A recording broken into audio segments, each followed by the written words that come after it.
မြတ်စွာဘုရားရဲ့အဆုံးအမတရားတော်တွေဟာဘာနဲ့လားသရံတူတယ်လဲလို့ဆိုလို့ရှိ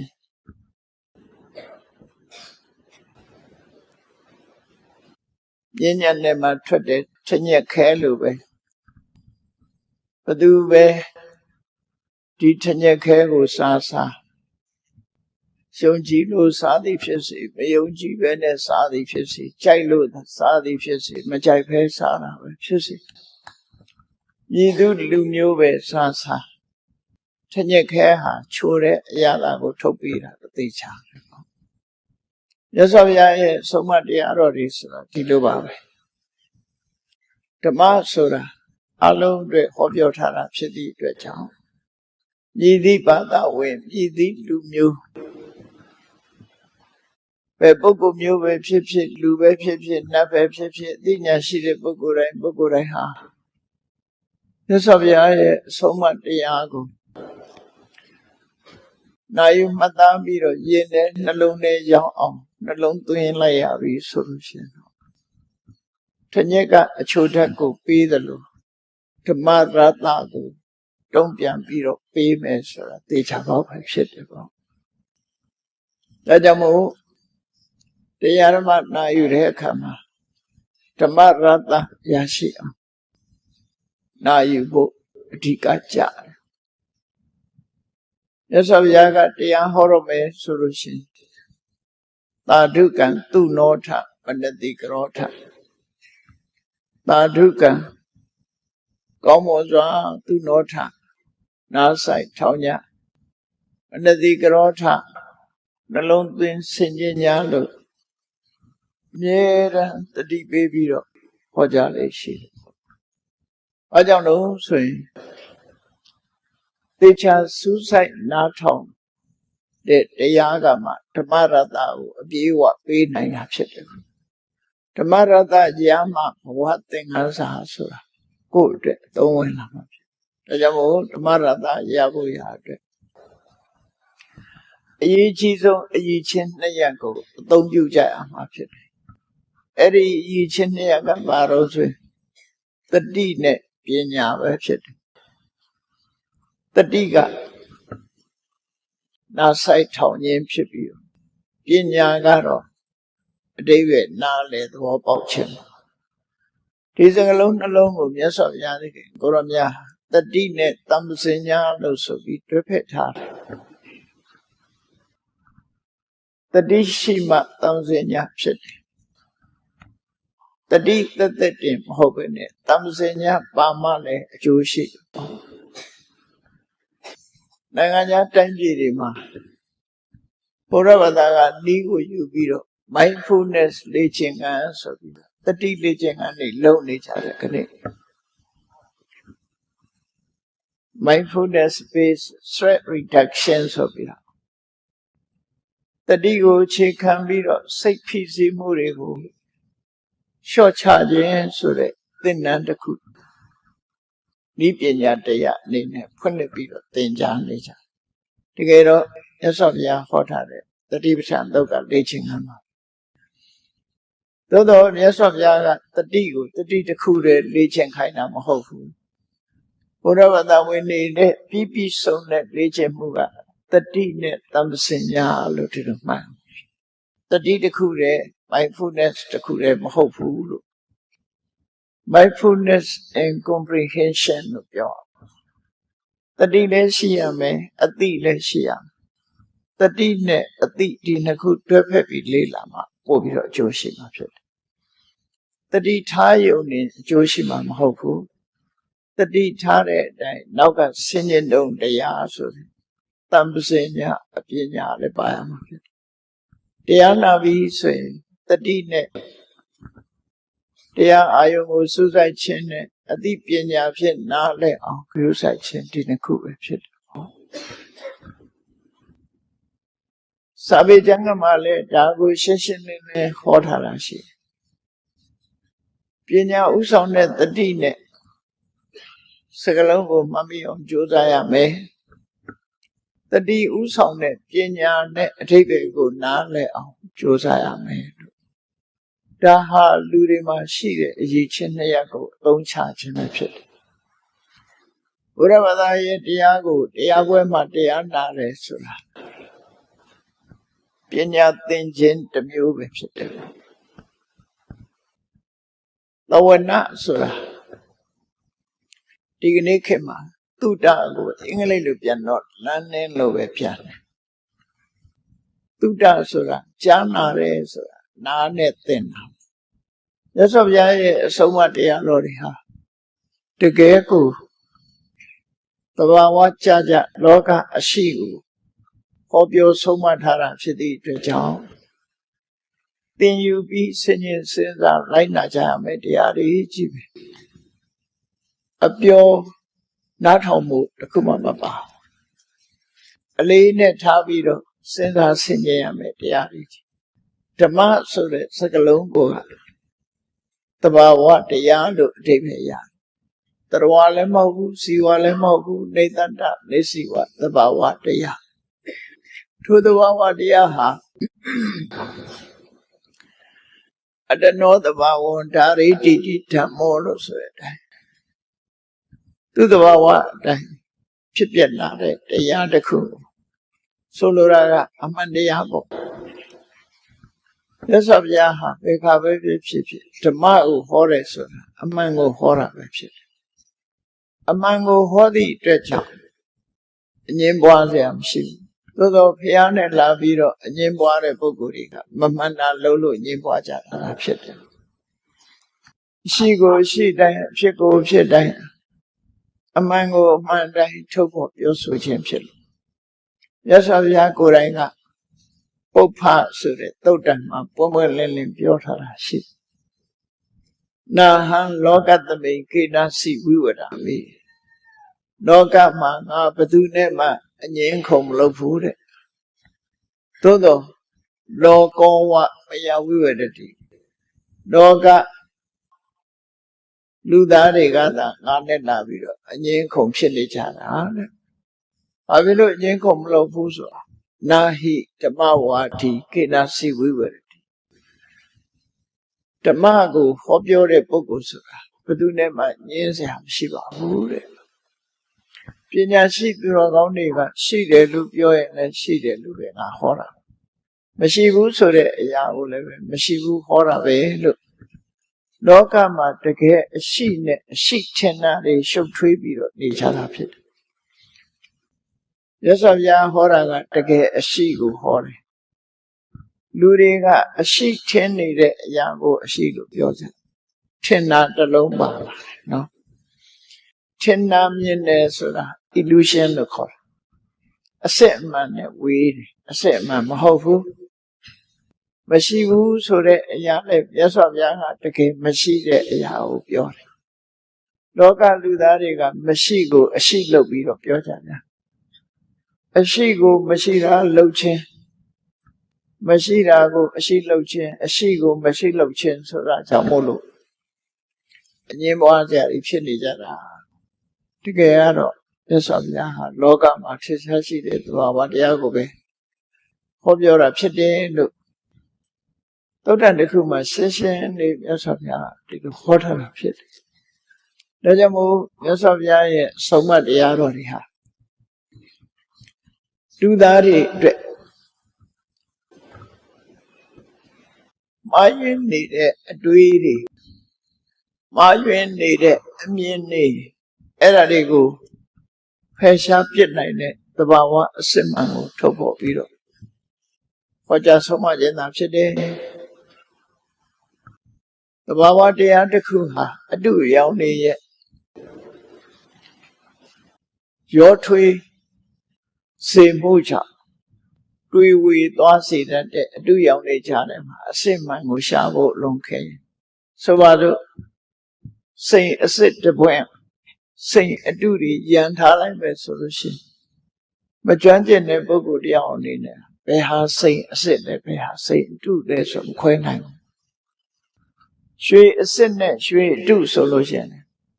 အတုတွေကလည်းပဲရွှေအစစ်လို့ဖိတ်တောင်းပြီးတော့အယောင်ဆောင်နေကြတာဖြစ်သည့်အတွက်ကြောင့်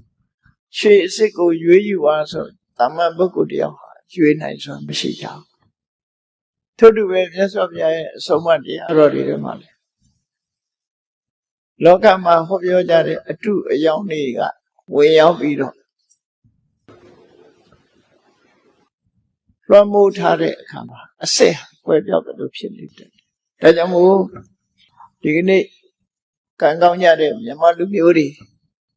ကံကောင်းတယ်ဆိုတာဘာကြောင့်ကံကောင်းလဲဆိုရင်လွန်ခဲ့တဲ့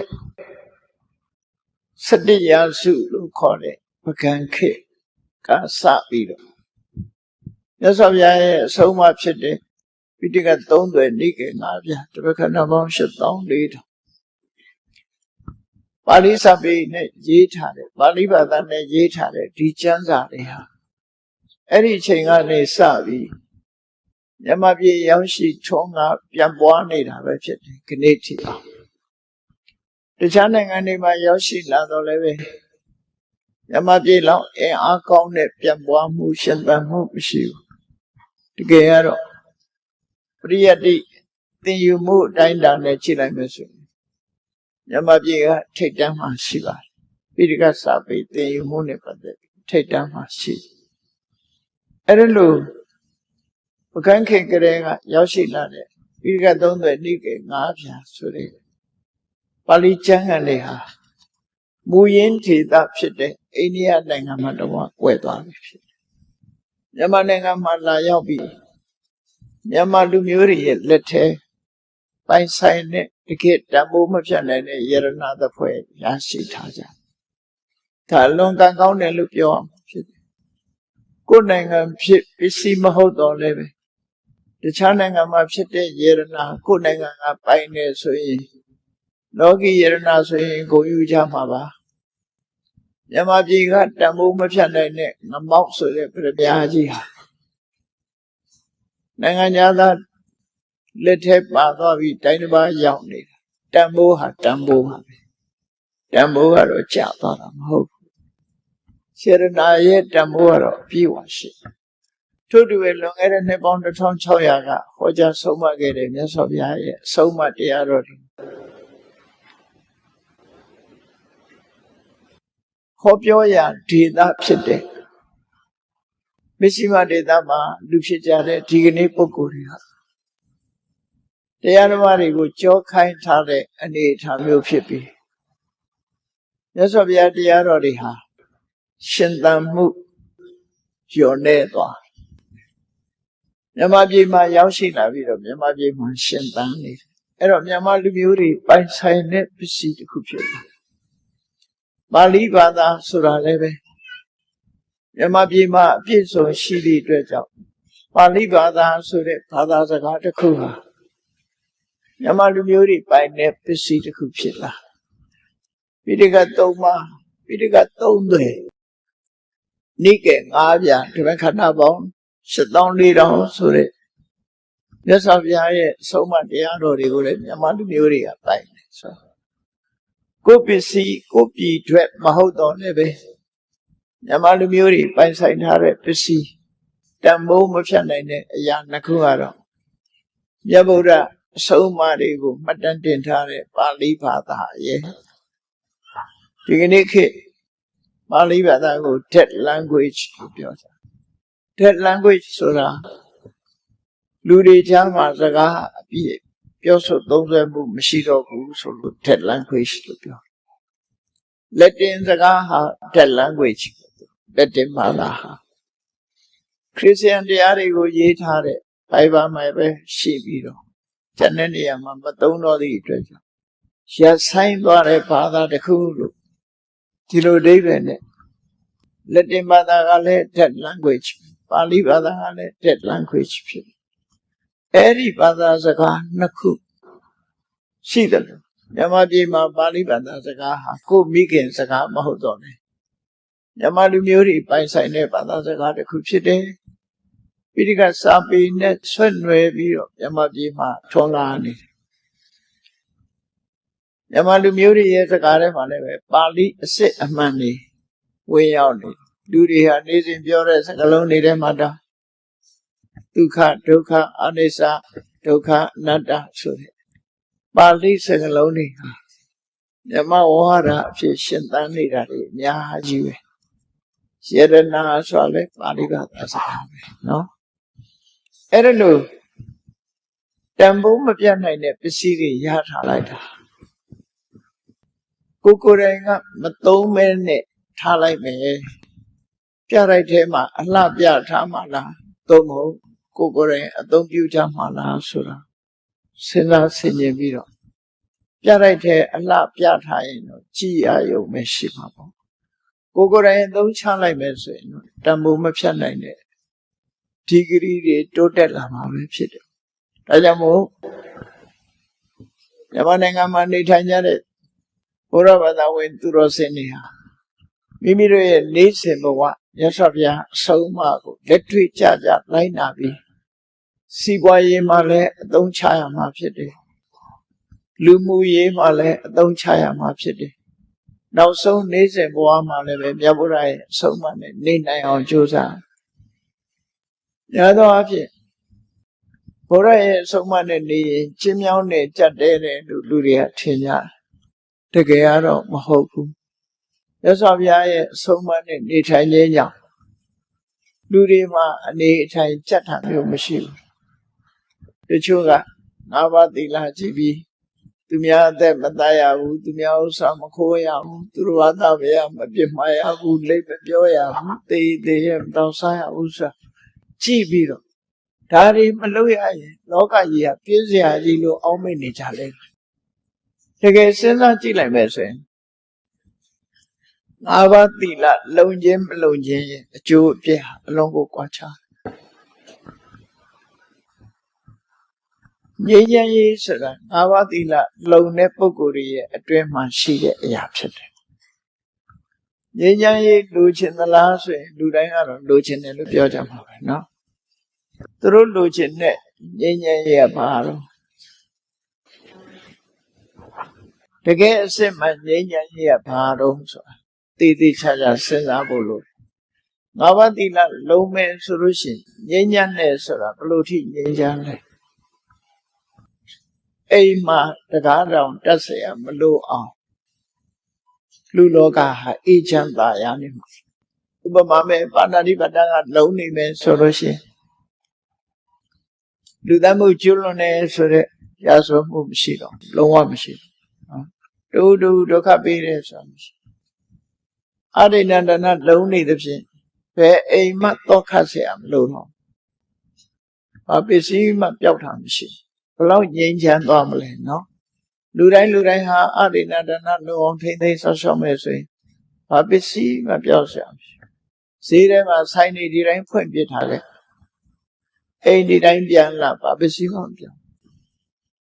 အခုတော့မဟုတ်ဘူးတော့မှအထက်ခတ်ရတယ်ဆိုဒါတွေမလုံလို့ဖြစ်တာငြိမ်းချမ်းမှုအပြည့်အဝမရှိဘူးပေါ့ကာမေတုမေသသနာလုံနေဆိုလို့ရှိရင်သူသားသမီးကိုသားသမီးဂုဏ်သိက္ခာကျဆင်းစေရစိတ်မချစေရဘာတစ်ခုမှမရှိအလုံးဟာလူသိက္ခာအပြည့်အဝရှိကြမှာမုဒ္ဒဝါဒလုံလို့ရှိရင်တူနဲ့တူဆွဆွဲပြောဆိုမှုလိမ်ညာမှုတွေမရှိသည့်အတွက်ကြောင့်အကျိုးပြပြမှုဆိုတာမရှိကြဘူးတူအကျိုးပြပြအောင်လိမ်ညာပြောဆိုမှုတရင်မှားပေးမှုမဟုတ်တရင်တွေမှားယွင်းတဲ့တရင်တွေနဲ့ကောလာဟလတွေထုတ်လွှင့်မှုဆိုတာတွေမရှိတော့ဘူးဝိစေဝလုံနေဆိုလို့ရှိရင်ဝိစေဝကြောင့်ဖြစ်ပေါ်နေတဲ့ပြဿနာတွေတစ်ခုမှရှိမှာမဟုတ်တော့ကျမရေးပြဿနာတွေရှိတယ်လူမှုရေးပြဿနာတွေရှိတယ်စီးပွားရေးပြဿနာတွေရှိတယ်ဝိစေဝမလုံလိုက်တာနဲ့တပြိုင်နက်လူသားမှုဆိုတာလည်းဖြစ်လာနိုင်တယ်ခိုးမှုလူရဲမှုဆိုတာလည်းအလွယ်တကူဖြစ်လာတယ်ရိတ်ဆိုတဲ့ကာမေတုမိစ္ဆာစာရလည်းအလွယ်တကူဖြစ်လာတယ်လိမ်လီမှုတွေဆိုတာလည်းအလွယ်တကူဖြစ်လာဝိစေဝလုံလိုက်တာနဲ့အားလုံးရုံစိတ်ချသွားအဲ့တော့ဘလောက်ငြိမ်းချမ်းတဲ့တိုင်းပြည်ကြီးဖြစ်မလဲစဉ်းစားကြည့်လိုက်မယ်ဆိုတကယ်လုံပြီဆိုရင်တကယ်ကိုလူဘဝဟာတန်ဖိုးရှိနဲ့ငြိမ်းချမ်းသာရစွာကိုယ်လုပ်ငန်းတွေကိုလုပ်ပြီးတော့လူတွေဟာစိတ်နှလုံးအေးချမ်းစွာနေနိုင်ကြမှာဖြစ်တယ်ပေါ့ အဲ့တော့မြတ်စွာဘုရားရဲ့ဆုံးမအပြည့်အဝလိုက်နာကြမယ်ဆိုလို့ရှိရင်အစစ်မှန်ဖြစ်တဲ့လူတွေမကြားဘူးတဲ့ငြိမ်းချမ်းမှုမျိုးရကိုယ်ကငြိမ်းချမ်းတယ်ဆိုတဲ့ငြိမ်းချမ်းမှုဟာတဏ္ဍာမကြားရတာတို့လောက်ပဲရှိမှာနော်တိုက်ခိုက်မရှိတာလောက်ပဲဖြစ်မယ်တော့ခတ်နေရအောင်မှာအဲ့ဒီလောက်ထိအောင်ငြိမ်းချမ်းမှုဆိုတာမြတ်စွာဘုရားရဲ့ဆုံးမတရားကိုလိုက်နာမယ်ဆိုလို့ရှိရင်တော့ငြိမ်းချမ်းမှုဟာအပြည့်အဝရမှာဖြစ်တယ်ပေါ့ဒါကြောင့်လူရဲ့အည်ချင်းတွေကြဆဲမသွားစေဘူးမြတ်စွာဘုရားရဲ့ဆုံးမတရားတော်ရဲ့ဓမ္မရတ္တကိုရရှိအောင်ကြိုးစားအထောက်ကြမှာဖြစ်တယ်ဆုံးမတရားတော်တွေအတိုင်းလိုက်နာမယ်ဆိုရင်အလုံးပဲဘဝဟာခြေနှက်เสียဖြစ်လာကဲကောင်းပြီဒီနေ့ဓမ္မပဒဒေသနာမှဓမ္မရတ္တနဲ့ဘဝသင်္ကန်းစာအပိုင်း1မှာမြတ်စွာဘုရားဟောထားတဲ့အဆုံးအမတရားလေးကိုကြည့်ရအောင်မနောပုပ္ပိင်္ဂမဓမ္မမနောတိဋ္ဌမနောမယမနတစေပတ္တနေနပါတတိဝါခရောတိဝါတတောနံဒုက္ခမနွေတိသာယဝအနာပါယိနိပါဠိဘာသာနဲ့ဟောလိုက်တဲ့စကားတပိုက်ချင်းအဓိပ္ပာယ်ပြောရမယ်ဆိုမနောပုပ္ပိင်္ဂမဓမ္မမနောဆိုတာလူတွေရဲ့စိတ်ကိုပြောတာဓမ္မဆိုတာသဘာဝတရားတွေသဘာဝတရားဆိုတာစာပေကျမ်းကမှာတော့စိတ်နဲ့စေတသိက်မှာဓမ္မကိုစေတသိက်တရားတွေလို့သာရည်ညွှန်းထားပြီးတော့မနကိုစိတ်လို့ရည်ညွှန်းတယ်ဒါအဘိဓမ္မာတရားတော်ရဒီလိုပြောရတယ်သို့တော်လည်းစဉ်းစားကြည့်မယ်ဆိုရင်ဓမ္မဆိုတာဖြစ်ပေါ်လာတဲ့အရာခတ်သိမ်းမှာမနောပုပ္ပိင်္ဂမစိတ်ကဥဆောင်နေတယ်ဘာပဲဖြစ်ဖြစ်လောကမှာဖြစ်လာတဲ့အရာတွေစိတ်ကဥဆောင်ပါဇက်ကထုတ်ပြောလိုက်တာလဲစိတ်ကဥဆောင်တာပဲလက်တွေ့လှုပ်လိုက်တာလဲစိတ်ကဥဆောင်အခုလိုတရားပွဲကြီးလှုပ်တာလဲစိတ်ကဥဆောင်တာမဟုတ်တာလှုပ်တာလဲစိတ်ကဥဆောင်တာနော်အလုံးဟာဟုတ်တာမဟုတ်တာကောင်းတာမကောင်းတာလှုပ်တဲ့တာမလှုပ်တဲ့တာတွေလှုပ်တာမှန်သမျှစိတ်ကဥဆောင်နေတယ်ဆိုတဲ့သဘောတရားကိုအဗ္ဗဓမ္မအစစ်မြင့်တဲ့အတွေးခေါ်ပညာခုခေတ်စကားနဲ့ပြောရင် psychology လို့ပြောချင်တယ်ပြောလို့ရ philosophy လို့လည်းပြောချင်ပြောလို့ရသို့တော့ psychology philosophy တွေတဲ့မြင့်တယ် psychology philosophy ဆိုတာတစ်ခါတလေအတွေးခေါ်သက်ဖြစ်သွားပြီးတော့လက်တွေ့မှာအသုံးမဝင်တာရှိမြတ်စွာဘုရားတရားတော်တော့လက်တွေ့သုံးဝင်သဘာဝတရားတွေကိုစိတ်ကဥဆောင်နေတာဖြစ်တယ်တဲ့မနောတိဋ္ဌာစိတ်ကကြီးမှုထားတာဖြစ်တယ်မနောမယစိတ်ကဖန်တီးထားတဲ့အရာတွေဖြစ်တယ်ဆိုဒီဒေသနာတော်လေးကိုနားထောင်လိုက်ပြီးတဲ့အခါကျတော့ပုံဖော်ကြည့်ဟုတ်မဟုတ်အခုတရားပွဲလာတာတရားပွဲသွားလိုက်အောင်မယ်ဆိုစိတ်ကနေခေါ်လာတာဖြစ်တယ်နော်စိတ်ထဲမှာတရားနာသွားအောင်မယ်ဆိုတဲ့စိတ်မဖြစ်ဖ ೇನೆ ရောက်ပါမလားမရောက်ဘူးတရားပွဲကျင့်ပအောင်မယ်ဆိုတဲ့စိတ်မရှိလို့ရှိရင်အခုလိုတရားပွဲလည်းဖြစ်နိုင်ဘူးပေါ့နော်လူတွေကစိတ်ကဥဆောင်နေတယ်ဘာလို့စိတ်ကဥဆောင်နေတယ်ဆိုတာဗဒမမှန်ဒေသနာတော်တစ်ခုမှဆိုရင်မြတ်စွာဘုရားကရှင်းရှင်းလေးဟောတယ်စိတ်တေနနိယတေလောကောလောကကြီးကိုစိတ်ကဥဆောင်နေတာဖြစ်တယ်ဟောလူတွေကဆုတောင်းလိုက်ကြသည်စိတ်သွားရကိုပါဗျာစိတ်ဆိုတာဒီသဘာဝအားဖြင့်လူတွေဟာစိတ်ကရှေ့ဆောင်ပြီးတော့လုပ်နေကြတာဖြစ်တယ်သို့တော့စိတ်ဆိုတဲ့နေရာသူဟာသဘာဝအားဖြင့်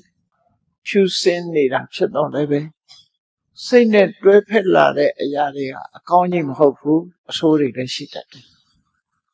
အဲ့ဒီနေရာမှာအကောင်းဆိုးရွေးချယ်ပြီးတော့စိတ်သွားရကိုပါလို့မဖြစ်ဘူးကုန်လို့နော် စိတ်သွားတိုင်းဖို့ပါမယ်ဆိုရင်မကောင်းတဲ့စိတ်သွားရင်လည်းမကောင်းတဲ့ကိုယ်ကြီးပါနေမှာပေါ့ဒါကြောင့်မို့စိတ်ဖြစ်တိုင်းအကုန်လုံးလိုက်ပြီးတော့ဖြစ်ရမှာမဟုတ်ဘူးမကောင်းတဲ့စိတ်နဲ့တွဲဖက်လာတဲ့အခါမှာမကောင်းတဲ့စိတ်တွေကိုခုနပြောတဲ့တတိနဲ့ပညာနဲ့ဒီနှစ်ခုနဲ့ထိန်းချုပ်ထားမှာဖြစ်တယ်အဲ့ဒီသဘာဝဖြစ်နေတဲ့စိတ်ကိုတတိပညာရဲ့အထင်ကွက်မပါဘဲနဲ့လွတ်ပေးလိုက်လို့ရှိရင်မကောင်းတဲ့လောဘတွေဒေါသတွေမောဟတွေမာနတွေအိတ်သားတွေမစ္စရိယတွေဆိုတဲ့စိတ်ထဲမှာဖြစ်ပေါ်လာတဲ့အညစ်အကြေးတွေကဝိုင်းအောင်လွှမ်းမိုးပြီးတော့မကောင်းတဲ့ဘက်ကိုရောက်တော့ဆွဲခေါ်သွားဒါကြောင့်မို့သဘာဝအားဖြင့်ကြည့်စိတ်ဆိုတာအရာရာကိုဥဆောင်နေတာဖြစ်တယ်စိတ်ဟာအကြည့်မှုဖြစ်တယ်စိတ်သွားရာစိတ်ဟာဖန်တီးထားတဲ့အရာစိတ်ကဖန်တီးတဲ့အရာတွေသာဖြစ်တယ်ဆိုတဲ့ဒီသီဝရီလေးကိုပထမသဘောပေါက်တာအဲ့တော့ဘာလို့ခိုင်းတာတော့မြတ်စွာဘုရားကစိတ်ကဥဆောင်နေတယ်လို့ပြောလိုက်တဲ့ဖြင့်တို့တွေဟာစိတ်ကိုထိန်းရမယ်ဆိုတာသဘောပေါက်တာစိတ်မထိန်းမှုဆိုလို့ရှိရင်ဖြစ်ချင်အားဖြစ်သွားနိုင်တယ်ပေါ့ခဏခေတ်မှာရာဇဝမှုကျွလွန်မှုတွေတို့မဖြစ်တဲ့နာတွေဖြစ်ကြလာလို့ဆိုအဲ့ဒီဥဆောင်နေတဲ့စိတ်ကိုမထိန်းလိုက်နိုင်တဲ့သဘောပဲစိတ်ဆိုတာလွတ်ထားရမှာမဟုတ်ဘူးထိန်းရမယ်ဆိုတဲ့သဘောကိုလည်းပဲနားလည်ရမှာဖြစ်တယ်ဘာလို့လဲဆိုရင်အရာခတ်သိမ်းမှုစိတ်ကဥဆောင်နေတယ်ဆိုလို့ရှိရင်ဒီစိတ်ဟာအရာခတ်သိမ်းကိုဥဆောင်နေတာဆိုအဆိုးကိုလည်းဥဆောင်လိုက်မယ်အကောင်းကိုလည်းဥဆောင်လိုက်မယ်နားလည်ရမှာကွာအဲ့တော့တတိတို့ပညာတို့နဲ့အဆိုးကိုဥဆောင်မှုမပေးစေရဘူးအကောင်းဘက်ကိုသာဥဆောင်မှုပေးရမယ်ကောင်းတဲ့ဘက်ကိုသုံးချလိုက်လို့ရှိရင်တန်ဖိုးရှိမယ်လို့သူတို့ဆိုလို့ပစ္စည်းဆိုတာသူ့နေရာသူ့တန်ဖိုးရှိတာနေရာတိုင်းမှာဖြစ်တာမဟုတ်ဘူးစိတ်ရဲ့တန်ဖိုးဟာတတိပညာနဲ့ထိန်းချုပ်နိုင်မှတန်ဖိုးတက်တာဖြစ်တယ်တခြားလောဘဒေါသမောဟတွေနဲ့ဝင်ပြီးတော့ရောရှက်သွားပြီဆိုရင်စိတ်ဟာတန်ဖိုးကျသွားတာတန်ဖိုးကျသွားဒါကြောင့်မို့ဒီသဘောတရားလေးကိုရှေးဥစွာမှတ်သားပြီးမြတ်စွာဘုရားကဆက်ဟောတာကြည့်မနတာစေပတန်နေနာအဲ့ဒီဥဆောင်တဲ့စိတ်ဟာတဲ့တွဲဖက်လာတဲ့ကြည်နူးစရာကောင်းတဲ့တတိတွေပညာတွေတရားတွေရေရောတတ်တဲ့အလောဘဆိုတဲ့သဘောတရားတွေအမုန်းကင်းစင်တဲ့အရောဓဆိုတဲ့သဘောတရားတွေဆင်ញင်တုံတရားလို့ခေါ်ရတဲ့အမောဟဆိုတဲ့သဘောတရားတွေနဲ့စိတ်လေးဟာကြီးလာပြီဆိုလို့ရှိရင်တဲ့အဲ့ဒီအကောင်းတွေနဲ့တွဲဖက်လာတဲ့စိတ်နဲ့ဘာတတိဝါပြောလိုက်မယ်ဆိုရင်စကားပြောလိုက်မယ်ဆိုရင်ကရောတိဝါအလုပ်တစ်ခုလုပ်လိုက်မယ်ဆိုရင်စိတ်တိုင်းကိုပြောတာမဟုတ်ဘူးနော်စိတ်ကဥဆောင်တယ်ဒါဖြင့်အဲ့ဒီဥဆောင်တဲ့စိတ်လေးဟာကောင်းတဲ့အရာတွေနဲ့တွဲဖက်လို့ချီနူးဝဲဖြစ်လာတဲ့စိတ်ကလေးကဖြစ်လာတယ်အဲ့ဒီချီနူးဝဲဖြစ်လာတဲ့စိတ်ကလေးနဲ့စကားပြောလိုက်မယ်အလုပ်တစ်ခုလုပ်လိုက်မယ်ဆိုရင်ရလက်ကဘာထွက်လာတော့တတောနံဒုက္ခမနွေတိချီလင်အေးမြတဲ့တောက်စင်မွန်မြတ်တဲ့စိတ်နဲ့ပြောလိုက်ပြုလိုက်တယ်ဆိုတဲ့အလုပ်တစ်ခုလုပ်ခြင်းကြောင့်အဲ့ဒီပုဂ္ဂိုလ်နောက်ဒုက္ခဆိုတဲ့အစဉ်ပြေမှုချမ်းသာမှုတွေဟာထက်ချက်မကွာလိုက်ပါနေမှာပဲဖြစ်တယ်။ဘာနဲ့ဥပမာတူတုံးဆိုရင်ဆာယာဝအနုပါယိနိဆာယာဝအနပါယိနိလူသွားလို့ရှိရင်လူရဲ့အရေးဟာဘယ်တော့မှခွဲထားခဲ့လို့မရဘူး။သွားတဲ့နေရာအရေးဟာပါနေတယ်လို့ပဲချမ်းသာဒုက္ခဟာကိုယ်နဲ့ထက်ချက်မကွာပါနေမှာဖြစ်တယ်လို့မြတ်စွာဘုရားဒီဥပမာနဲ့ဟောတာလူတိုင်းနားလဲတဲ့ဥပမာနဲ့ပြောတာအဲ့ဒီဓမ္မရတလေးကိုအချိန်ချင်းစဉ်းစားကြည့်တို့တွေရဲ့ဘဝမှာဥဆောင်နေတာစိတ်ဖြစ်တယ် ဒါကြောင့်မို့ဒီစိတ်ကိုကြည်လင်တန့်ရှင်းမွန်မြတ်တဲ့စိတ်ဖြစ်ဖို့လိုတယ်ကြည်လင်တန့်ရှင်းနေတဲ့စိတ်မျိုးနဲ့ပြောစရာရှိလို့ပြောလိုက်မယ်လှုပ်စရာရှိလို့လှုပ်လိုက်မယ်ဆိုလို့ရှိရင်အဲ့ဒါဟာအဲ့ဒီလှုပ်ရကြောင်းဖြစ်ပေါ်လာတဲ့ကံတရားတွေကဒုက္ခဆိုတဲ့အစဉ်ပြေမှုချမ်းသာမှုတွေကိုတော့ပါလာမှာဖြစ်တယ်ကိုယ်နဲ့အတူတကွရှိနေမှာဖြစ်တယ်လူရဲ့အရေးဟာလူသွားရအမြဲတမ်းပါနေတယ်လို့ပဲဒုက္ခဟာလည်းပဲကိုယ်သွားရအမြဲတမ်းပါနေမယ်ဟောဒီဒေသနာကဒီလိုဟောလို့ရဖြစ်တယ်နော်အဲ့တော့မြတ်စွာဘုရားရဲ့အဆုံးအမတရားတော်တွေဟာ mind center teaching လို့ခေါ်တဲ့စိတ်ကိုဗဟိုပြုပြီးတော့ဆုံးမတာဖြစ်တယ်တခြားဘာသာတွေကြတော့ God center teaching လို့ပြောမှာဖြစ်တယ်ဒါဘာကြောင့်တခြားဘာသာကိုထည့်ပြောတာတော့ဆိုမတူညီတာလေးတွေကိုသိစေခြင်းနော်တခြားဘာသာတွေကြတော့ဖះကြိုက်တယ်မကြိုက်ဘူးဆိုတာ ਨੇ ပြောလို့ရှိကြတယ်ဟုတ်လားဒီလောကဖះကြိုက်မကြိုက်ဘူးဒီလောကဖះကြိုက်ဖះသခင်လိုတော်ရှိတယ်ဖះသခင်လိုတော်မရှိဘူးလို့ပြောဘုရားဘာသာမှာအဲ့ဒီစကားမျိုးပြောစရာမရှိဘူးမပြောရမလဲဆိုလို့ရှိရင်မြတ်စွာဘုရားကအတ္တဟိအတ္တနောနာထောမိမိသည်သာလေမိမိရဲ့ကိုယ်ဝေယဖြစ်လို့စိတ်ကောင်းနှလုံးကောင်းရှိခြင်းမရှိခြင်းဟာအဓိကစိတ်ကောင်းနှလုံးကောင်းရှိခြင်းမရှိခြင်းဆိုတဲ့လူတိုင်းပိုင်ဆိုင်နေတဲ့စိတ်ဓာတ်အဲ့ဒီစိတ်ဓာတ်ကိုကောင်းအောင်ပြုပြင်ပေးခြင်းအပြင်ဒုက္ခဆိုတဲ့လူတွေလိုချင်တဲ့ချမ်းသာမှုအစဉ်ပြေမှုရနိုင်တာဖြစ်အဲ့ဒီစိတ်ကိုပြုပြင်မပေးဘူးဆိုလို့ရှိရင်စိတ်ဆိုးစိတ်မိုက်တွေဝင်လာလို့စိတ်ဆိုးစိတ်မိုက်တွေနဲ့ပြောလိုက်မယ်လှုပ်လိုက်မယ်ဆိုလို့ရှိရင်ပြဿနာတက်လာမှာတော့ဒုက္ခပဲဖြစ်တယ်ပေါ့အဲ့ဒီသဘာဝကိုမြတ်စွာဘုရားဟောကြားတာဖြစ်တယ်ဒါကြောင့်မို့ဘုရားဘာသာဝင်သူတော်စင်တွေအနေနဲ့စိတ်သာရှင်စောဖရာဟောဆိုစိတ်ကောင်းနှလုံးကောင်းထားဖို့ပြောတဲ့အဓိပ္ပာယ်နော်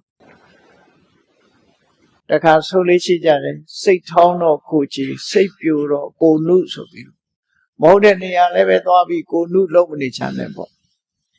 မဟုတ်တဲ့နေရာလည်းပဲနုတရားရောင်နဲ့ဆိုးတာအဲ့ဒါနော်အဲ့တော့ကောင်းတာဆိုတာအကောင်းနဲ့အဆိုးဆိုတာဘာလဲစိတ်ကိုညှဉ်းနှွမ်းစေတတ်တဲ့လောဘဒေါသမောဟ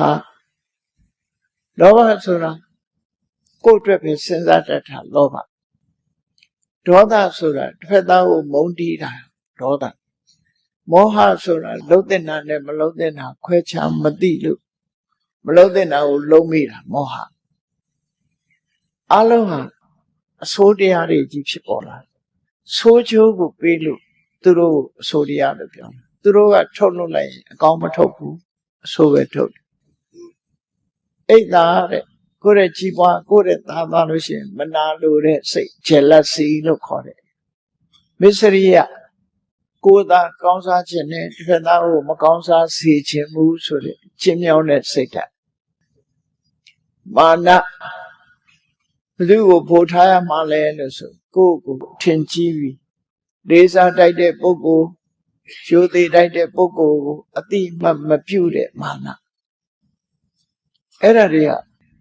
လောကမှာလည်းပဲဆုံးရှုံးမှုတွေကိုဖြစ်ပေါ်စေတတ်တယ်။တန်တရားမှာလည်းပဲနှိမ့်ချမှုတွေကိုဖြစ်စေတတ်တဲ့အရာတွေဖြစ်တယ်။ဆိုးချိုးကိုပြီးတတ်တဲ့အရာဖြစ်လို့မကောင်းမှုလို့ပြောတယ်နော်။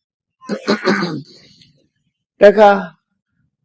ကောင်းကျိုးချမ်းသာကိုပြီးတတ်တဲ့အရာတွေကပါလောဘကိုလျှော့ချပြီးတော့လောဘကိုပယ်တတ်နိုင်တဲ့အလောဘဆိုတာ generosity ကိုယ့်အတွက်မစင်စားဘူးသူများအတွက်စဉ်းစားမတူဘူးနော်လောဘကကိုယ့်အတွက်ပဲစဉ်းစားတယ်အလောဘကျတော့တစ်ဖက်သားအတွက်စဉ်းစားလာတယ်စဉ်းစားဖို့ရင်ကွဲပြားခြားနာတယ်ကိုယ်ခံစားဖို့တခုတည်းကြည့်တာကလောဘကိုယ်ပတ်ဝန်းကျင်ကလူတွေကိုကြည့်တာခံစားဖို့ကြည့်တာမြတ်တာတဲ့အကြည့်နဲ့ကြည့်တာအလောဘဒါကြောင့်အလောဘကို generosity လို့ဆိုရက်ရောတယ်ဆိုတဲ့စကားလုံးနဲ့တော့မြန်မာလူမျိုးတွေဟာ အပေးကမ်းရရောလေးရှိကြတယ် A spirit of people ဆိုတဲ့အင်္ဂလိပ်တယောက်ရေးထားတဲ့ဗမာတွေအကြောင်းရေးထားတဲ့စာအုပ်ရှိတယ် Spirit of a people တဲ့အဲ့ဒီပဲပါရေးထားတော့ဆိုဗမာလူမျိုးတွေဟာတော်တော်ထူးဆန်းတယ်ပေါ့သူတို့အမြင်နဲ့ဘလို့ထူးဆန်းတာတော့ဆိုလို့လူမှုတမ်းမှုနဲ့ပတ်သက်လာလို့ရှိရင်တဲ့သူတို့နေတဲ့အိမ်ကဆုပ်ဆုပ်ပြက်ပြက်နေပြီမဲ့လို့သူတို့ဆောက်လူတဲ့ကျောင်းကြီးတွေဓမ္မယုံကြီးတွေကျတော့ကောင်းလိုက်တာဗမာလူမျိုးကအဲ့ဒါလိုနေတယ်နော်ကိုနေတဲ့အဆောက်အုံနဲ့ကောင်းအောင်ကုသိုလ်ကောင်းမှုလုပ်တဲ့အခါကျတော့ကိုနေတာတဲ့ပိုကောင်းအောင်လှူလေးရှိကြဒါဘယ်သူဆုံးမကြောင်လို့ဆိုမြတ်စွာဘုရားဆုံးမကြောင်ဒီလိုဖြစ်တယ်နော်အဲ့ဒါကိုသူကတန်တော်ရေးသားထားတာထူးခြားတဲ့လူမျိုးတစ်မျိုးအနေနဲ့ဒီလူတွေဟာကိုတော့အိမ်ဆုံးအိမ်ပြတ်နဲ့နေတယ်ကျောင်းကြီးတွေကံကြီးတွေဖရာကြီးတွေတိဆောက်ထားတဲ့အခါကျတင်းတော့တင်းတယ်တိဆောက်လေးရှိကြတယ်အေးလောကမှာရရောမှုဆိုတဲ့ပုဂ္ဂိုလ်တွေဟာဒီတိုင်းပဲကိုတော့ရှိတာလေးနဲ့စားပြီးတော့ကျောင်းကိုလှူတဲ့အခါကောင်းတာတွေကိုလှူလေးရှိကြတယ်ကိုတော့မစားတဲ့အရာကိုလှူလေးရှိကြတယ်ဒါဟာအလောဘဆိုတဲ့ရရောမှုရဲ့သဘောတရားပဲပေါ့နော်ထို့တူပဲအဒေါသဆိုတာမေတ္တာဆိုတာကိုယ့်ရင်ထဲမှာမကျေနပ်တာအမုန်းမရှိတာအမုန်းတရားမရှိတာလောကလူတွေကမေတ္တာခုံလို့ရင်မေတ္တာခြုံရင်လုံးတယ်ဆိုပြီးတော့ချမ်းသာခြင်းတဲ့အခါကျတော့မေတ္တာပို့ပေးပါလို့ပြောကြကိုယ့်ရင်ထဲမှာတော့မကျေနပ်ချက်တွေဟာအပြည့်တကယ်ကမေတ္တာဘာဝနာဆိုတာသမထကမ္မထံတစ်ခုပဲဖြစ်တယ်စနစ်တကျပွားများအထောက်ပြီးတော့ကိုယ့်ရင်ထဲကအမုန်းတရားကိုဖယ်ရှားရမယ်ဆိုတာကိုမမေ့ဘူးမြတ်စွာဘုရားဘယ်လိုဟောတော့ဆိုရင်မေတ္တာဘာဝေတ္တပါဒေါသတ္တပါဟနာယသို့မဟုတ်ဖြာပါဒတ္တပါဟနာယဖြာပါဒဒေါသဆိုတဲ့အလိုမကျတဲ့အမုန်းတရားကိုဖယ်ရှားပစ်ဖို့မေတ္တာပွားပါလို့ဒီလိုပဲဟောတာနော်ဘုရားဟောတာမေတ္တာပွားတာဒေါသကိုဖယ်ရှားဖို့ပွားတာအခုတော့ဒေါသကိုဖယ်ရှားဖို့ပွားတာမဟုတ်ဘဲနဲ့ချမ်းသာခြင်းလို့ပွားတာမျိုးဖြစ်လာတယ်အဲ့ဒီဟာလမ်းကြောင်းလွဲနေတယ်လို့မှတ်ထားပါမိုးကုတ်ဆရာတော်ကြီးစကားနဲ့ပြောမယ်ဆိုလို့ရှိရင်တောက်ဆေးကိုလိမ့်ဆေးလုပ်နေကြတာတဲ့ဒုလူတွေကတောက်ရမယ့်ဆေးကတောက်ရမှာအဲ့ဒါကိုလိမ့်အောင်လိမ့်နေကြတယ်ယောဂမပြောက်ဘူးပေါ့အဲ့ဒါကြောင့်မို့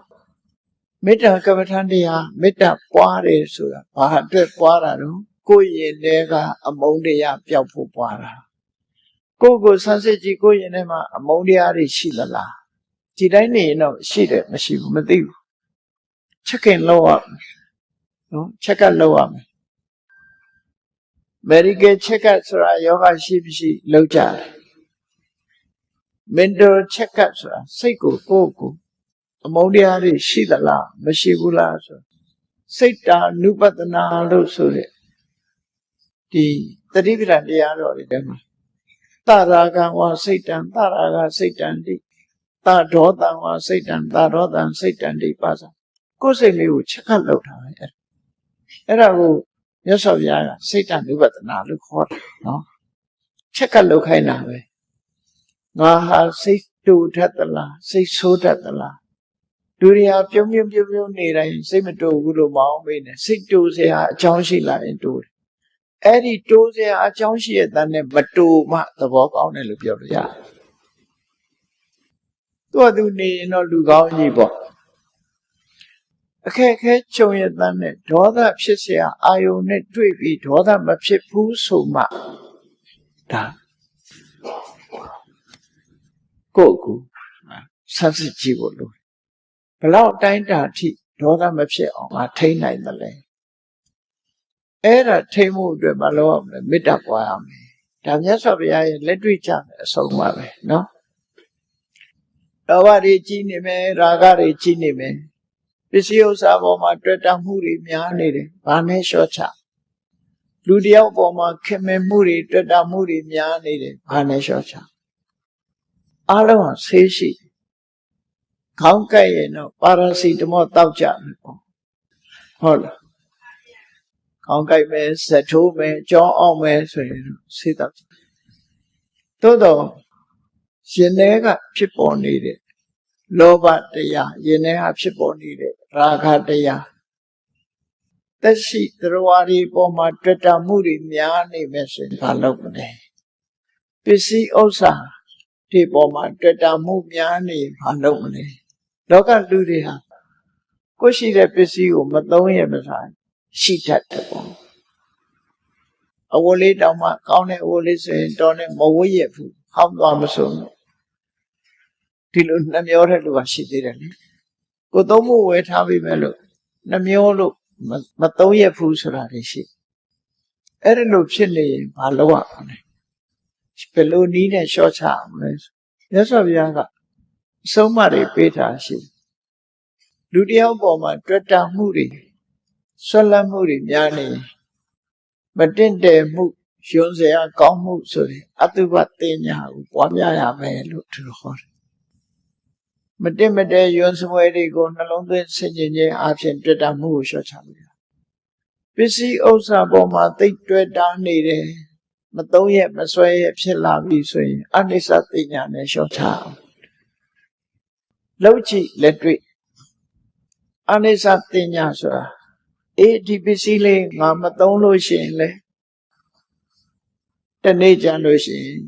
ငါကတော့လည်းပစ္စည်းကိုစွန့်ရမယ်ပစ္စည်းကတော့လည်းငါ့ကိုစွန့်သွားမယ်တခုတည်းမြယူသွားပါသွားမယ်လေကိုယ်စွန့်သွားတယ်ခေါ်တယ်ကိုကတော့လည်းပစ္စည်းကိုစွန့်ပစ္စည်းကတော့လည်းကိုယ်ကိုစွန့်ဖြစ်တယ်မသုံးမပြုပဲနေရင်လည်းသူ့ဘာသူဟောင်းလွှမ်းပျက်စီးသွားမှာပဲအနိစ္စသဘောတရားအရာအဲ့တော့လှုပ်တဲ့ရင်လှုပ်ရမယ်သုံးတဲ့ရင်သုံးရမယ်သုံးတဲ့အချိန်ကသုံးရမယ်ဆိုတဲ့မှန်ကန်တဲ့အတွေးပေါ်မူတည်ပြီးတော့ဆုံးဖြတ်အနိစ္စသိညာနဲ့ရှော့ချပြီးတော့ကိုယ်ပစ္စည်းကိုသုံးတာဖြစ်ရဟောရသော်ဗျာလက်တွေ့ကြတာဟောနော်လက်တွေ့ကြတာဟောမုန်းတိမှုတွေများနေတယ်လူတယောက်ကိုအဲ့တော့ဒေါသဆိုတာနေရာကပေါ်လာတာမှမဟုတ်တာကိုမကြိုက်တဲ့လူနဲ့တွေ့ရင်ဖြောင်းကနေဆိုဒေါသဖြစ်လာကိုမကြိုက်တဲ့စကားပြောလိုက်ပြီဆိုမှဒေါသဖြစ်လာအဲ့ဒီလိုဖြစ်လာပြီဆိုရင်ဘာနဲ့ဖယ်ရှားပြမလဲမေတ္တာဘာဝိတ္တဘာဒေါသတဘာနာယ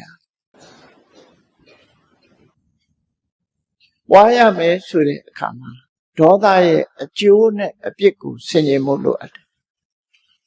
ဒေါသရဲ့အပြစ်ဆိုတာမမရင်လုံးတတ်တယ်နောက်ဆုံးမှဒေါသဖြစ်လို့ရှိရင်စိတ်တိုးလာတဲ့လူတယောက်ဟာကိုယ့်ရဲ့စိတ်ဓာတ်ပျက်စီးပြီးနောက်ဆုံးနှလုံးရောဂါရှိရင်ကိုယ်ပဲဒုက္ခရောက်မယ်သွေးတိုးရောဂါရှိရင်လည်းကိုယ်ပဲသွေးတိုးမယ်အပြစ်တွေကိုရှားကြံပြီးတော့ကြည့်အဲ့ဒါလို့ဒေါသဖြစ်ပြီးတော့တစ်ဖက်သားကိုလုံးမဲ့ပုဂ္ဂိုလ်ဟာဘာနဲ့ဥပမာတူတော့ဆိုရင်မစင်နဲ့ခောက်ပြီးတော့သူများကိုပေါက်ထတယ်တူတူပဲသူ့ကိုမစင်ကအရင်လူမှသူများကိုပေါက်တာကလွဲချင်လွဲအောင်ဒေါသဖြစ်ပြီဆိုရင်မစင်နဲ့ပေါက်တာနဲ့တူတူပဲကိုကအရင်ခံရမယ်ဒီဒေါသရဲ့ဓာတ်ကိုသူများကနောက်မှခံရအဲ့တော့ပထမခံရတာကိုဆိုတာကိုဒေါသရဲ့အပြစ်ကိုဆင်ញင်စဉ်းစားတတ်ဖို့အဲ့ဒီလိုဆင်ញင်ခြင်းဖြင့်ရှော့ချပြီးနောက်ဆုံးမှာအမြစ်ပါပြတ်အောင်မုန်းเสียဆိုတဲ့ပုဂ္ဂိုလ်ရှာမတွေးအောင်ဘာကိုမုန်းတာလဲလူတယောက်ကိုမုန်းပြီဆိုရင်သူ့ရဲ့သပင်ကိုမုန်းတာလားမွေညင်ကိုမုန်းတာလားလက်သေးခြေသေးကိုမုန်းတာလား32ခုဓာတ်နဲ့ခွဲခြားပြီးတော့ကြည့်လိုက်မုန်းเสียဆိုပျောက်သွားမှာပဲနော်ခွဲစိတ်ပြစ်လိုက်လို့ရှိရင်ပျောက်သွားအဲ့ဒါလို့မုန်းเสียတွေပျောက်သွားအောင်အကျိုးနဲ့အပြစ်ကိုစီစစ်ဆင်ញင်သုံးသပ်ခြင်းအပြင်လည်းပဲဒေါသဆိုတာကိုဖယ်ရှားပြလို့ရတယ်လို့သူတို့ဆိုမောဟကြတဲ့အခါကျပညာဘာဝိတ္တပါမောဟတပါလောတဲ့နာနဲ့မလောတဲ့နာမသိဘူးတွေ့ဝေးနေတယ်ဆိုရင်အဲ့ဒီမောဟပျောက်ဖို့ရတယ်အသိပညာတိုးပွားအောင်လို့ဒါဖြင့်အသိပညာဘလို့တိုးပွားအောင်လုပ်ရလို့ဆိုတရားနာရတယ်တရားစာတွေဖတ်ရမယ် ယံတန်ဃာတွေနဲ့တွေ့တဲ့အခါမှာဘယ်လိုနေသင့်တယ်ဘယ်လိုထိုင်သင့်တယ်ဘယ်လိုတွေးရမယ်စာပေသင်ကြားပို့ချမှုစာပေသင်ကြားသင်တန်းတွေတက်ရမယ်ဓမ္မသင်တန်းတွေတက်တယ်ဒီလိုဟာမျိုးတွေနဲ့လျှော့ချဖြစ်တယ်နော်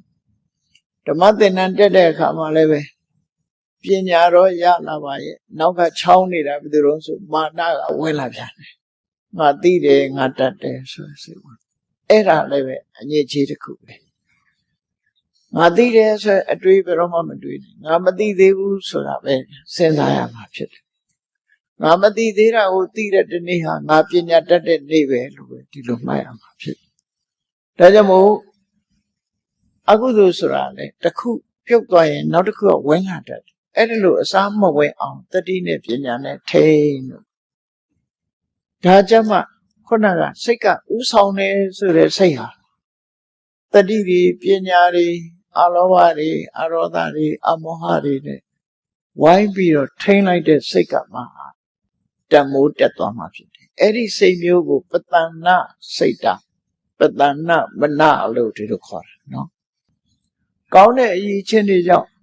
ကြည်လင်သွားတဲ့စိတ်အပြစ်တွေတန့်စင်သွားလို့ကြည်လင်နေဆိုတဲ့စိတ်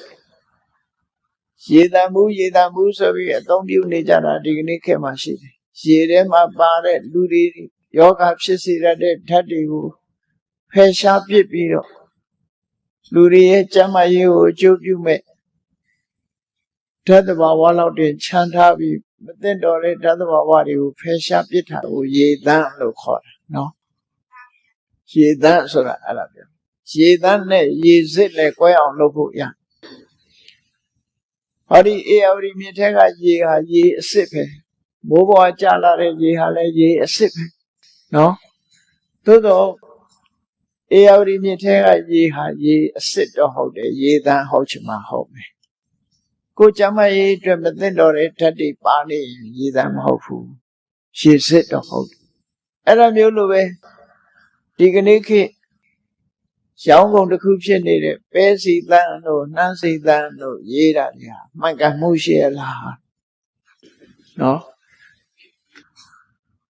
ပဲစီတကယ်ပဲကနေထုတ်တဲ့စီဘာမှမရောဘူးဆိုရင်ပဲစီအစစ်လို့ပဲပြောရမယ်ပဲစီတန်းလို့ပြောလို့မရသေးဘူးအဲ့ဒီထက်မလိုအပ်တဲ့ဓာတ်တွေကိုတန့်စင်ပြစ်ပြီးတော့လူတွေစားသုံးလို့ယောဂမဖြစ်ဘူးဆိုမှပဲစီတန်းလို့ခေါ်ရမှာဖြစ်တယ်ပေါ့ခေါ်ပုံခေါ်နည်းကလည်းမတူသေးဘူးသို့တော့လူတွေဟာရောထွေးနေကြတယ်နော်အဲ့ဒါလိုပဲစိတ်ဟာလည်းပဲထို့တူပဲနော်မကောင်းတဲ့အရာတွေနဲ့တွဲပြီးတော့လောဘတွေဒေါသတွေမောဟတွေမာနတွေနဲ့တွဲနေတဲ့စိတ်ဟာပဋုဋ္ဌစိတ်ပဋုဋ္ဌမနပျက်စီးနေတဲ့စိတ်လို့ပြောတာအဲ့ဒီပျက်စီးနေတဲ့စိတ်နဲ့လှုပ်လိုက်ပြောလိုက်မယ်ဆိုလို့ရှိရင်ပြောလိုက်မယ်လှုပ်လိုက်မယ်ဆိုရင်ဒုက္ခတတိကြီးလိုက်လာဖြစ်တယ်ဒုက္ခဆိုတာ problem ပြဿနာပြောနောက်ဘဝကျဒီတဲ့ကြီးတဲ့ဒုက္ခလိုက်လာအေးပတ္တနာမနလို့ဆိုတဲ့တတိတို့ပညာတို့အလောဘအရောဓအမောဟဆိုတဲ့သဘောဝတရားတွေနဲ့ထိန်းချုပ်ပြီးတော့တန့်စင်နေတဲ့မွန်မြတ်နေတဲ့စိတ်ဓာတ်နဲ့စကားတစ်ခုပြောလိုက်မယ်အလုပ်တစ်ခုလုပ်လိုက်မယ်ဆိုလို့ရှိရင်အဲ့တန့်စင်မွန်မြတ်တဲ့စိတ်နဲ့ပြောသမျှစကားလုပ်သမျှအလုပ်တွေကြောင့်ရှင်တဲ့နှလုံးထဲမှာကောင်းမြတ်တဲ့သဘာဝကံတရားတွေဖြစ်ပေါ်လာပြီးအဲ့ဒီကံကြောင့်သူဟာဖြစ်လျက်ဘဝမှာချမ်းသာဒုက္ခတွေအစဉ်ပြေမှုတွေဟာသူနဲ့ထက်ချက်မကွာပါရှိနေမှာဖြစ်တယ်လို့ဒီဒေသနာမှာဒီလိုဟောတာနော်အဲ့တော့စိတ်ဓာတ်ဘလောက်အရေးကြီးတယ်ဆိုတာစဉ်းစားဆင်ခြင်တတ်ဖို့လိုအရေးကြီးတဲ့စိတ်ဓာတ်ဒါကြောင့်မို့ကိုယ့်ဘဝမှာကိုယ်စိတ်လေးကိုတန့်စင်နေအောင်ထိမ့်သိမ့်တတ်ဖို့တတိထားရမှာဖြစ်တယ်အာယုန်လေးတစ်ခုကိုမြင်လိုက်တယ်လောဘဝင်လာလို့ရှိရင်အေးစိတ်မတန်တော့ဘူးဒေါသဖြစ်လာလို့ရှိရင်စိတ်မတန်တော့ဘူးအဲ့လောဘဒေါသကိုညှိရမယ်ညှိပြီးပြီဆိုတော့မှပြောစရာရှိတာပြောမယ်လုပ်စရာရှိတာလုပ်အောင်မညှိမဲ့နဲ့လောဘအရှိတိုင်းဒေါသအရှိတိုင်းပ ပြောလိုက်မယ်လှုပ်လိုက်မယ်ဆိုလို့ရှိရင်ဒုစရိုက်ဆိုးကြောင့်ဒုက္ခပဲရမှာဖြစ်တယ်ဒုက္ခတော့ရလာမှာမဟုတ်ဘူးဒီလိုဆိုလို့တာပြောတာနော်ဒါကြောင့်မို့တတိနဲ့ပညာနဲ့အမြဲတမ်းစောင့်ကြည့်နေရတတိတမ္ပစဉ္ညာနဲ့စောင့်ကြည့်တတိမပါရင်လည်းပညာမဖြစ်ဘူးပညာမပါရင်လည်းတတိရဲ့အကျိုးတရားဟာကြီးပါမှာမဟုတ်ဘူးပညာပါမှကြီးပွားစာပေကျမ်းကမှာဘယ်လိုဆိုတော့ဆိုရင်နာဟိတတိဝိရိတာပညာနာမအဋ္ဌိလောကမှာတတိမပါတဲ့ပညာဆိုတာမရှိဘူးတတိမရှိဘဲနဲ့ပညာဖြစ်တယ်ဆိုတာမရှိဘူးလို့ဆိုလို့နော်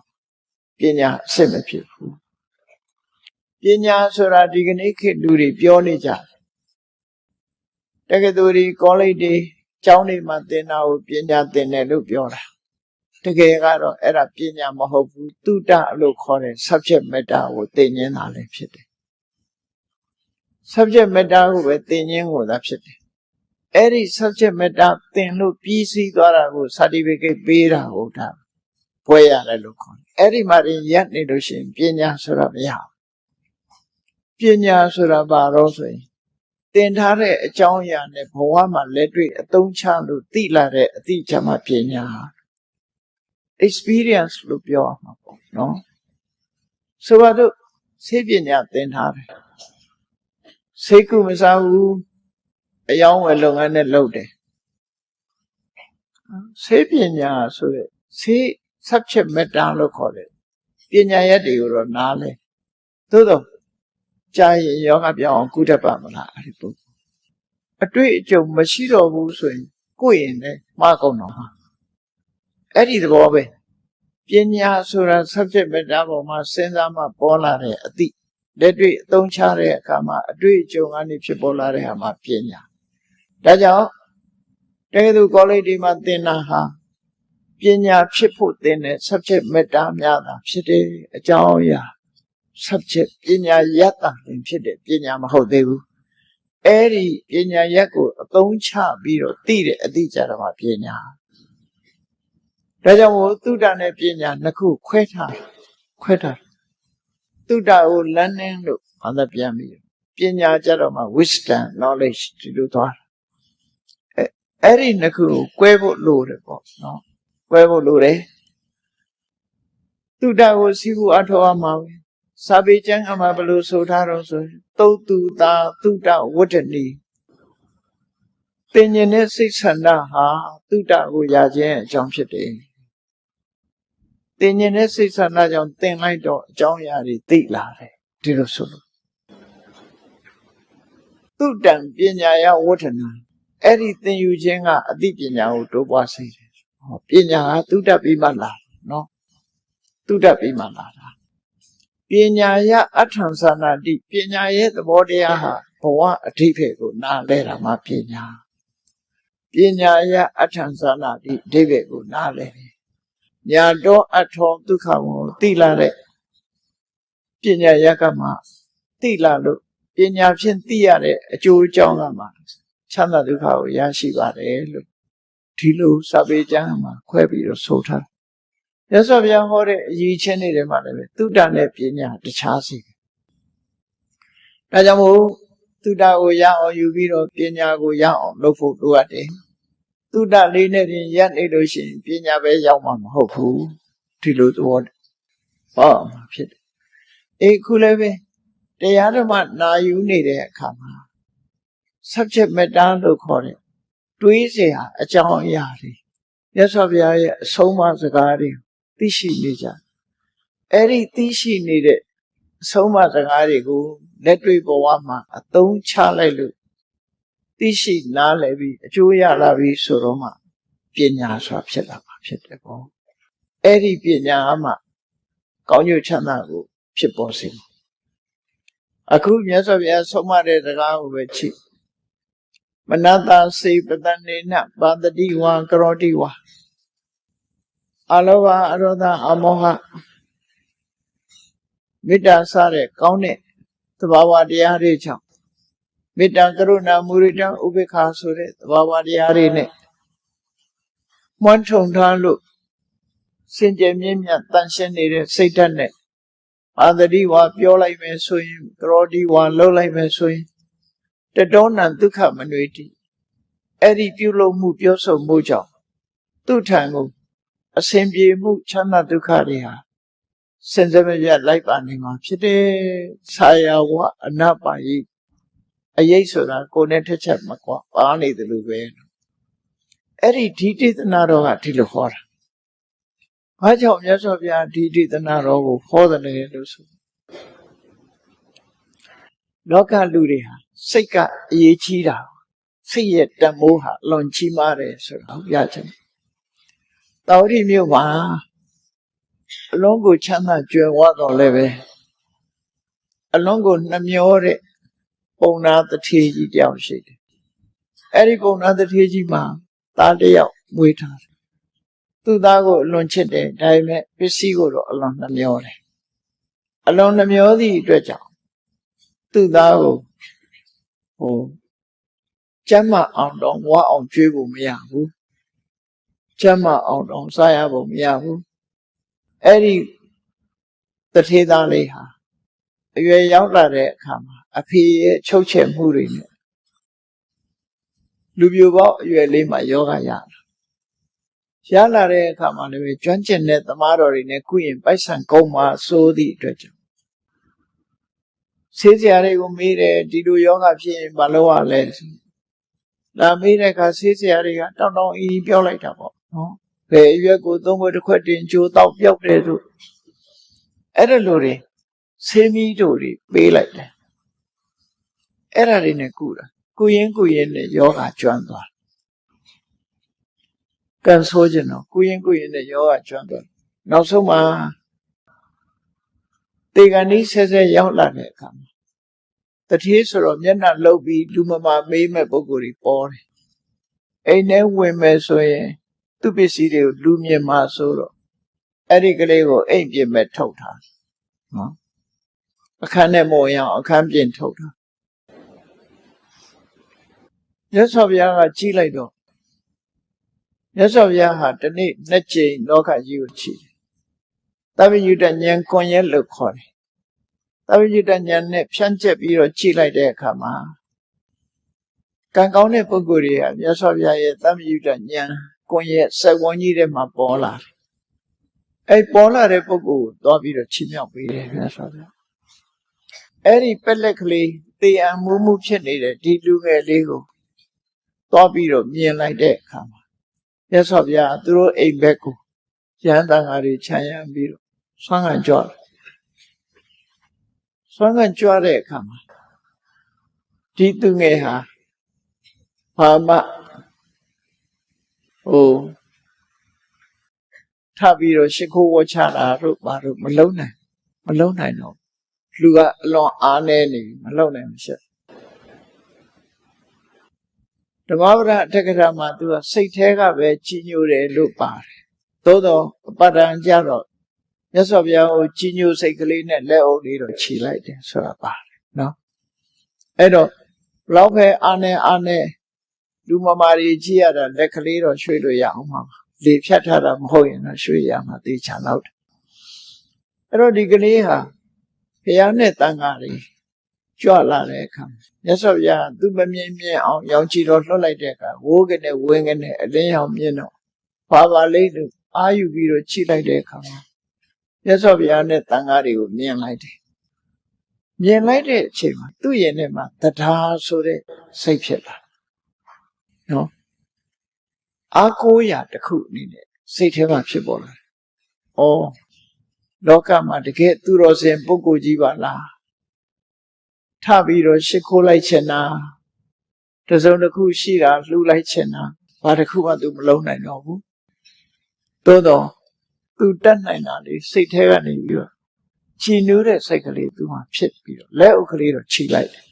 ။သူတော်စင်မှန်းသိပြီလက်အုပ်ကလေးတော့ခြိလိုက်အဲ့လိုလေးလက်အုပ်လေးခြိလိုက်တဲ့အချိန်လေးမှာပဲမျက်လုံးနှလုံးဟာမိတ်သွားပြီးတော့စွတ်တဲ့စိတ်ချသွားတခြားကုသိုလ်ဘာတစ်ခုမှမရှိပေမဲ့လို့စိတ်ကလေးကြီးနေတဲ့အချိန်လေးနဲ့လက်အုပ်လေးခြိလိုက်ရ ခုနပြောတဲ့တဲ့ပဲဘာတတိဝါကရောတိဝါဆိုတဲ့မှာလက်ဦးလေးခြိလိုက်ရတာသူ့အတွက်အမြတ်ပဲနော်အဲ့ဒီကုသိုလ်လေးဟာတမန်အဖြစ်တော့ဘာမှတန်ဖိုးမရှိဘူးလို့ထင်အောင်ထင်နေတယ်သို့တော့မြတ်စွာဘုရားဟောတာစိတ်ကဥဆောင်နေတယ်လို့ဟောတယ်မဟုတ်လားစိတ်ကကြီးစိုးထားတယ်အရာခတ်သိမ်းကိုစိတ်ကဖန်တီးထားတယ်လို့မနောသစ္စာမနောမယလို့ဟောထားတာစိတ်ရဲ့စွမ်းအားဟာအမှန်တမ်းကြီးမားတယ်ဘလောက်ဝေးဝေးခုတရားပွဲရောက်လာတာစိတ်ကြောင့်ရောက်လာတာစိတ်မပါလို့ရှိရင်ကော်ထုတ်တောင်ထွက်လာမှာမဟုတ်ဘူးနော်ပြောကောင်းပြောလိုက်ပဲဘာနဲ့လာတာတော့ဆိုကားစီးလာတာကားပေါ်တက်ဖို့ကဒီစိတ်ကြောင့်တက်လို့ရတာလေတရားနာခြင်းနဲ့စိတ်ကြောင့်တက်လို့ရတယ်တရားနာခြင်းနဲ့စိတ်မရှိဘူးဆိုရင်ဘယ်သူခေါ်လို့မှလာမှာမဟုတ်ဘူးဒါဦးစဉ်းစားကြည့်စိတ်စွမ်းအားဟာအမြဲတမ်းကြီးမားတယ်လို့ဆိုလို့မြတ်စွာဘုရားပေါ်မှာတရားတရားဖြစ်ပြီးတော့စိတ်စွမ်းအားလေးနဲ့တရားစွမ်းအားနဲ့လက်အုပ်ကလေးတစ်ချိန်ခြိလိုက်တဲ့ချိန်လေးမှာစွတ်တစိတ်ကြတော့တာဝရိန္ဒနတ်ပြည်သွားပြီးတော့ဒီကုသိုလ်ကောင်းမှုလေးကကဲတင်လိုက်လို့နတ်ပြည်ဒါကအသိဉာဏ်ရှိတဲ့လူတယောက်ဒီစိတ်စွမ်းအားကဒီလိုကောင်းကျိုးပေးတာမဆမ်းပါဘူးအသိဉာဏ်မရှိတဲ့ဖားကလေးတစ်ကောင်အကြောင်းကြားဖို့ကြတယ်မဟုတ်လားမြတ်စွာဘုရားခေကရာရေကန်ကြီးနာမှာတရားဟောနေတဲ့အချိန်မှာရေကန်ထဲကဖားလေးဟာခုန်တက်လာပြီးမြတ်စွာဘုရားအတန်ကိုအကောင်းဆုံးမသိတော့လဲပဲကြည်လင်အေးမြတဲ့အန္တရာယ်ကင်းတဲ့အတန်အန္တရာယ်မကင်းတဲ့အတန်ဆိုတာတိရစ္ဆာန်တွေကသိပါတယ်ကိုယ်ရံပြုမဲ့အတန်လားရံမပြုမဲ့အတန်လား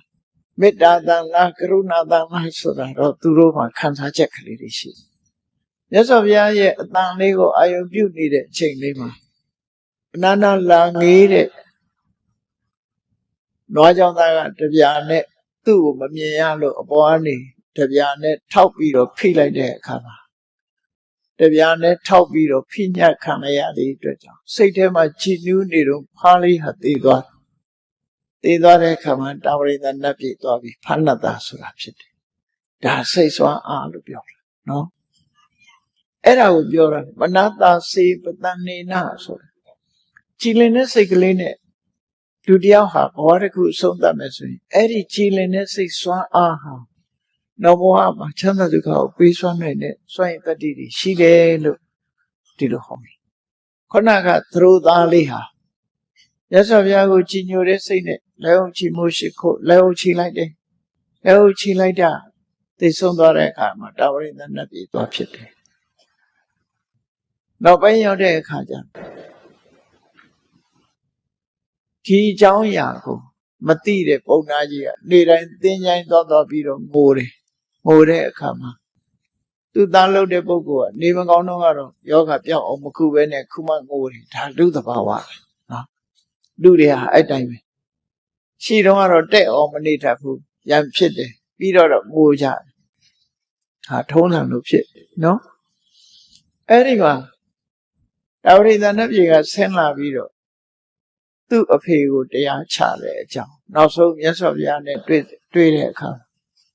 မြတ်စွာဘုရားကဘာကောင်းမှုမှမပြုပဲသီလလည်းစောင့်တည်တာမဟုတ်ဘူးဥပုသ်လည်းစောင့်တာမဟုတ်ဘူးဒါနလည်းလုပ်တာမဟုတ်ဘူးကြီးညိုစိတ်ကလေးနဲ့တည်းပဲအခုလိုတန်မိုးကြီးမားတဲ့အခြေအနေကိုရနိုင်သလားကြီးညိုစိတ်ရဲ့တန်မိုးဟာအလွန်ကြီးမားတယ်စိတ်ဆွမ်းအားကြီးမားတယ်ဆိုကြီးညိုစိတ်ရဲ့တန်မိုးကိုမြတ်စွာဘုရားဟောပြတဲ့အနေနဲ့ဒီဒေသနာတော်ကိုဟောတာပဲဖြစ်တယ်ပေါ့ကြီးညိုစိတ်တွေရှိလိုက်တာနဲ့ပဲဒီလိုကျိုးရတယ်ဆိုတော့ကြီးညိုတဲ့အနေနဲ့နှုတ်ကထုတ်ပြောမယ်ကြီးညိုတဲ့အနေနဲ့လက်တွေ့လှုပ်ဆောင်မယ်ဆိုရင်ဒီတဲ့ဒီအကျိုးများမှာပေါ့ဒီလိုဆိုလို့တယ်ပေါ့နော်အဲဒါကြောင့်မြတ်စွာဘုရားရဲ့ခုဓမ္မပဒမှာလာတဲ့ဒီဒေသနာတော်ရဲ့ဓမ္မရသဟာစိတ်ရဲ့တန်ဖိုးဟာဘယ်သူတွေကြောင့်တက်သွားတာတော့ဆိုရင်အလောဘအရောဓအမောဟတတိပညာကောင်းမြတ်တဲ့သဘာဝတရားတွေနဲ့ပတ်ပိုးပေးလိုက်တဲ့စိတ်ကလေးဟာကောင်းကျိုးတွေကိုထုတ်လုပ်ပေးနိုင်တယ်ဆိုတော့မကောင်းတာတွေပတ်ပိုးထားတဲ့စိတ်ကမကောင်းကျိုးဆိုတဲ့ဆင်းရဲဒုက္ခကိုထုတ်လုပ်နိုင်တယ်လို့ ထမဒေသနာတော်မှာဟောထားပြီးကောင်းတဲ့စိတ်ကကောင်းကျိုးတွေကိုထုတ်လုပ်တယ်ဆိုတာကိုအခုဒုတိယဒေသနာတော်မှာဟောပြောတာပဲဖြစ်တယ်အဲ့ဒီတော့ဘဝသင်္ကန်းစာကိုရယူချဖို့လိုအပ်တယ်ကိုယ့်ရဲ့နေ့စဉ်ဘဝမှာမကောင်းတဲ့စိတ်ကလေးတွေဖြစ်ပေါ်လာတဲ့အချိန်မှာစကားမပြောမိဖို့မလုံးမိဖို့ဒါကြောင့်မို့ရှင်းကဆရာတော်ကြီးတွေဆုံးမတာရှိတယ်စိတ်ဆိုးနေတုန်းစကားမပြောနဲ့ဖះမကြိုက်ဘူးမှားရတယ်လို့ငယ်ငယ်တုန်းကကြားဖို့တယ်နော်ဘုန်းကြီးတို့ဥပိ္ပဇေဆရာတော်ကြီးစံငင်းဆရာတော်ဆိုတာအသက်102နှစ်ကျမှပြန်တော်မူသွားတာမန္တလေးဝိသုဒ္ဓရောင်ကအဲ့ဒီဆရာတော်ကြီးကတစုံတစ်ခုကြောင့်စိတ်အခန့်အသင့်မရှိဘူးဆိုအခန့်အသင့်မဖြစ်တဲ့အခါမျိုးတွေကြုံရတတ်တယ်သူမကြိုက်တာတွေဖြစ်ပြီးဆိုရင်မလုပ်လဲဆိုလို့ရှိရင်အခန်းထဲဝင်ပြီးတကားကိုတော့ချပြီးတော့နေတာဘယ်သူမှလာတွေးလို့မရသူတယောက်တည်းသူဒေါသကိုသူပြေပြောက်အောင်လုပ်နေတဲ့သဘောပဲနော်တကားပိတ်ထားတယ်ဘယ်သူနဲ့မှတွေ့မခံစိတ်တိုးနေလို့ရှိရင်အခုလည်းပဲအဲ့ဒါလို့နေတကားပိတ်ပြီးတော့ရိုက်မနေကြနိုင်ပေါ့တကားပိတ်ပြီးကိုတယောက်တည်းကိုယ်စိတ်ပြေပြောက်သိထိအောင်စကားလည်းမပြောဘူးမလုံလည်းမလုပ်ဘူးစိတ်ကြည်သွားသည်ကြမှာကြည်သွားသည်ထိအောင်ကိုယ်စိတ်ကိုဖြောင်းပြဆုံးမပြီးတဲ့အခါမှာစကားပြောစရာရှင်ပြောမယ်လုပ်စရာမရှိအဲ့ကြတော့အမှားမရှိတော့ဘူးလို့ဒီလိုဆိုလို့ဒါဟာဒီဓမ္မရတ္တနဲ့ဘဝသင်္ကန်းစာပဲဖြစ်တယ်ကိုယ်လက်တွေဘဝမှာလက်ဖြင့်ငါစပြီးတော့စိတ်ဆိုးစရာတွေကြုံရမှာကြုံပြီဆိုလို့ရှင်အဲ့ဒီလိုစိတ်ဓာတ်ကိုယ်စိတ်ဓာတ်ကိုဖြူစင်အောင်လုပ်ရမယ်စိတ်ဆိုးစရာမကြုံလို့လှူမဲ့တမ်းမဲ့ကုသိုလ်ကောင်းမှုလုပ်မယ်ဆိုရင်လည်းစိတ်ကိုစင်ကြယ်တန်ရှင်းအောင်တရားတွေတတိတွေသမာဓိတွေပညာတွေဝီရိယတွေနဲ့ပတ်ပိုးပေးပြီးတော့စိတ်ကလေးအတက်လာအောင်ဆန္ဒတွေဝီရိယတွေစိတ်ဓာတ်တွေဝိမာန်တွေနဲ့ပတ်ပိုးပြီးအကြောင်းအကျိုးကိုဆင်ញင်သုံးသပ်ပြီးတော့စိတ်ဓာတ်တွေထက်သန်လာအောင်လုပ်ပြီးတော့မှဒါနကောင်းမှုလည်းလုပ်မယ်သီလလည်းစောင့်တည်မယ်ကမ္မထာဘာဝနာလည်းပွားများအထောက်မယ်ဆိုတာတွေကိုလုပ်မယ်ဆိုရင်စိတ်စွမ်းအားကြောင့်လုပ်တဲ့မြတ်ကုသိုလ်တွေဟာပို့ပြီးတော့ကြီးမားအကျိုးများလာမှာဖြစ်တယ်အေးတရားချက်ခင်သူတော်စင်ပြိဿအပေါင်းတို့ဓမ္မပဒဒေသနာမှာဓမ္မရတ္တနဲ့ဘဝသင်္ကန်းစာများအပိုင်း2မှာမြတ်စွာဘုရားဟာယခုကဲ့သို့စိတ်ဟာအရာခတ်သိမ်းကိုဥဆောင်တာဖြစ်တယ်အရာခတ်သိမ်းကိုကြီးမှုထားတာဖြစ်တယ်အရာခတ်သိမ်းဟာစိတ်ကဖန်တီးထားတာဖြစ်တယ်ဒါကြောင့်မို့ကြည်လင်မြင့်မြတ်ဖြူစင်တဲ့စိတ်ဓာတ်နဲ့ပြောမယ်ဆိုလို့ရှိရင်ကောင်းကျိုးချမ်းသာတွေကိုယ်စီရောက်လာနိုင်တယ်အစင်မကွာကောင်းကျိုးချမ်းသာတွေဟာကိုယ်နဲ့ထက်ချက်မကွာအရေးပမာလိုက်ပါနေမှသာဖြစ်တယ်ဆိုတဲ့ဒီဒေသနာတော်စကားကိုမှတ်သားနာယူပြီးမိမိတို့ရဲ့ဘဝမှာကြည်လင်အေးမြတဲ့စိတ်ဓာတ်နဲ့ကောင်းကျိုးချမ်းသာရအောင်နေ့စဉ်ဘဝမှာပြောကြဖို့ပြုလုပ်ကြဖို့တို့တွေအရေးကြီးတယ်ဆိုတာတတိထားပြီးတော့စဉ်းစားဆင်ခြင်ပြီးကြိုးစားအားထုတ်ကြမှာဖြစ်တယ်လို့ကိုယ်စီကျင့်ကြံပွားများကြိုးစားအားထုတ်နိုင်ကြပါစေကုန်သတည်း